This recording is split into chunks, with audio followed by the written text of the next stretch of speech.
Salve a tutti.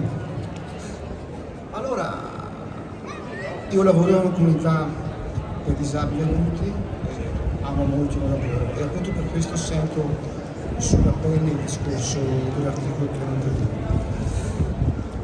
L'anno scorso, proprio in questo giorno, avevamo parlato dicendo che ci aspettavamo soluzioni, confronti positivi, propositivi riguardo la figura sociosanitaria, ma non abbiamo visto nulla, anzi, ulteriori dettagli, problematiche maggiori sulla nostra figura, cose pazzesche direi, anche perché la figura sanitaria, la figura sociosanitaria rappresenta uno dei pilastri per la tutela della nostra salute.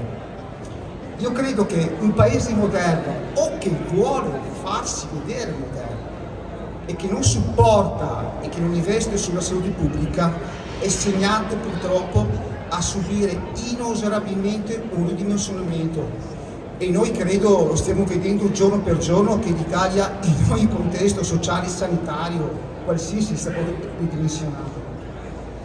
E quindi per questo che l'articolo 32 della Costituzione enuncia il diritto alla salute come un diritto collettivo, in quanto assicurare l'assistenza sanitaria al singolo cittadino permette, come si è dovuto vedere appunto durante la pandemia Covid, che tutelare il singolo e tutelare la sicurezza dell'intera comunità, dell'intero paese. In tutti gli altri paesi europei le professioni assistenziali, le soluzioni infermieristiche sono articolate su più livelli.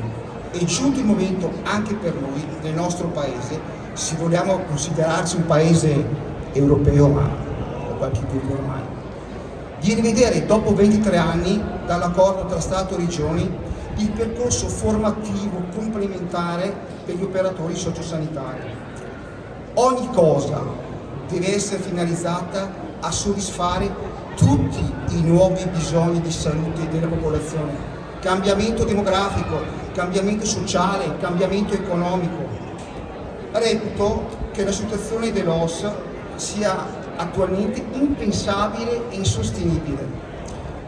Dobbiamo perlomeno, per raggiungere gli standard europei, riuscire a raggiungere almeno questi 3 minimi obiettivi: rivedere per intero il profilo professionale ed il percorso formativo dell'OSS da metterci al pari con le linee guida europee, riqualificare gli OSS già operativi con gli standard futuri e non da poco, anzi personalmente trovo molto importante, chiarire in modo definitivo ed inequivocabile l'operatività e le responsabilità di queste figure professionali, oggetto di legislazione regionale, assicurandoci però di non stravolgere le normative vigenti, in modo da scongiurare ogni possibile ripercussione giuridica. È tempo di risposte.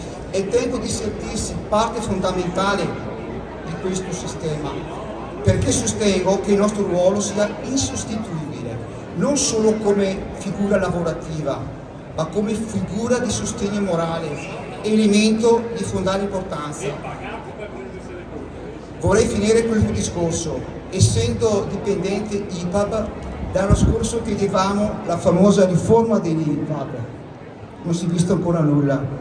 Mi auguro, spero, per il bene della salute pubblica, che il governo regionale si impegni, come ha detto, a portare a casa almeno quest'anno. Grazie a tutti. Grazie Corrado. Abbiamo voce.